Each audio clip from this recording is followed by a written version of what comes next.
Hello folks, Fly Guy Flies RC. We're out here at the Avon Park Air Modelers Club.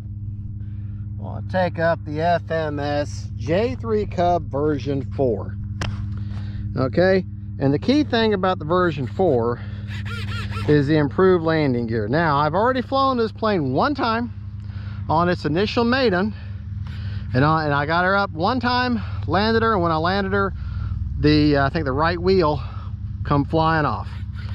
I had to fight tooth and nail to try to fix that, and got some more wheels to fit the landing gear. You know, didn't work. The collets were, the shaft was too short, so I just went back and forth. So I ended up just buying, and I really wanted to use the stock wheels that have the Cub insignia on it. So I ended up just buying new landing gear that had the wheels installed and checked them. These are in good shape now. So right aileron, left aileron, up elevator, down elevator, right rudder, left rudder. Motor's on, timer set for 5 minutes. Running an AR 620 and 10-less receiver in her. Now remember, not all Cubs have to be yellow. Not all Cubs have to be yellow. But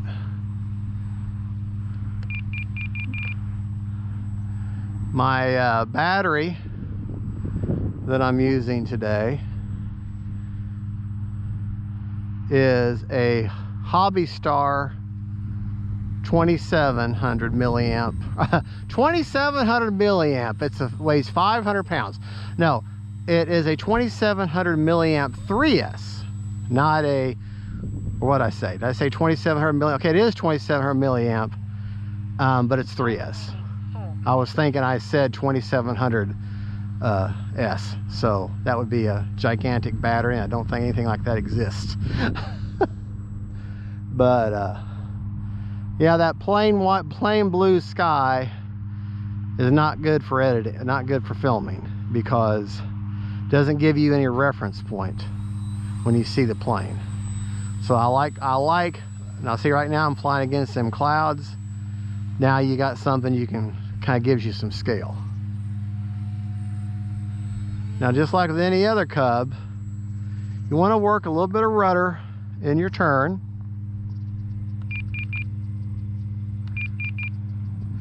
Seemed like she needed a little bit of right aileron trim. You want to work a little bit of rudder in your turn. Try to keep your wings as level as you can, even with an aileron turn. That will help you, keep you from dipping a wing and going into a stall, which you don't want. And lots of people say, well, it's a tip stall, and really the term tip stall is kind of inaccurate, because really what it is, you tipped your wing, you dropped a wing. So, and that's more of what you've done. You've dropped a wing, and that's caused it to go into a stall. Let's see if we can land without throwing a wheel this time.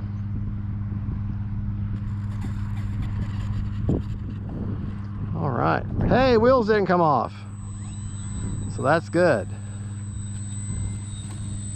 It's a good looking plane. I tell you, I can't get over just the detail.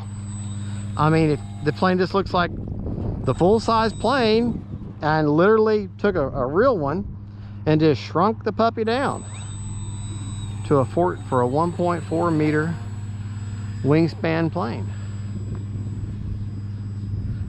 I mean, and you say, well, duh, that's called scale, and that's exactly what that is. That's called scale.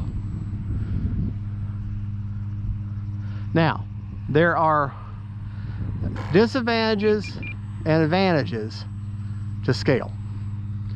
The advantage is if it's a really good flying plane in real life, then there's no reason why the model will not fly. Let's bring her by real close to me so you can get a good look at her. But that means if it's a good flying model in real life, then that means there's no reason why the model shouldn't fly as well. I mean, the dynamics and the laws of physics are going to be the same, whether it's a big plane or a little plane. Okay, and it looks good because it's going to be scale. You can say, oh, it looks just like the real thing. Well, yeah, but the downside to scale is if the plane is hard to fly in full size, then the model is more than likely going to be hard to fly too. And normally,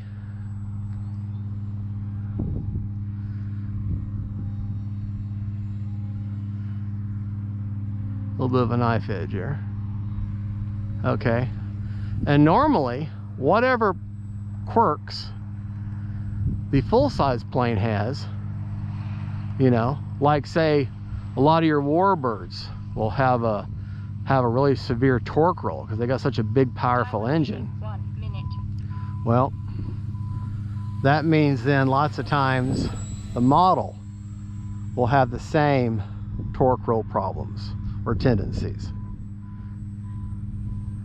So you just have to be aware of that. There's advantages and disadvantages to a scale plane.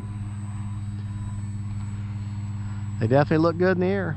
Now, an example of a great scale, an example of a great plane that is not scale and it flies tremendous is the turbo timber evolution, or any of the timbers for that matter. Okay, I'm going to land into the wind, which is what you want to do. Ooh. You know, I know we got 20 seconds, but 20 seconds. I'm going to take off anyways.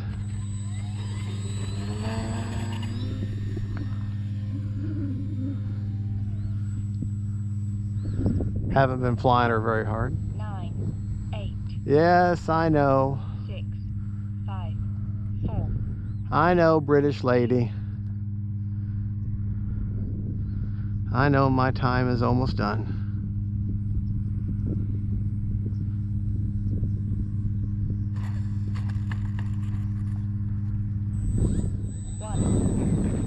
Time expired.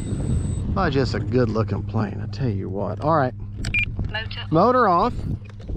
Okay, I flew for a full 5 minutes on a 2700 3S, 2700 pound. Now, there's your oh wait, no, I'm sorry, I don't have an AR620. I have an AR63A that does have AS3X. Doesn't have safe, but has AS3X. Okay. The hatch is kind of tight, and you don't have much room in here for batteries. Okay, the battery's a 2200 style. This 2700 is about as big as you're going to possibly get. Okay, so let's see what kind of juice we have in the tank after a full 5 minute flight. 60, look at that, 62% left. I could have flown for 3 or 4 more minutes flying her easy. Now, but this plane is just absolutely, and she comes with floats, just so you know. I'm not a big water plane person because I don't swim that well, and I don't have a boat I can use. All right, just look at this plane. Look at this plane. Look at the dummy engine there. Nice big prop.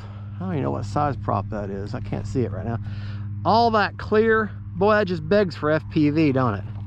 And that hatch comes off there so you can get to your ailerons leads. And she's just 4-channel. She doesn't have flaps, but you can see she slows down nicely.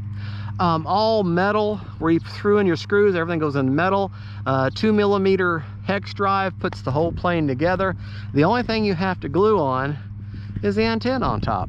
Other than that, even these little struts here just pop right in. And just a great plane, very good looking plane. And She flies real well, but of course Cubs fly real well.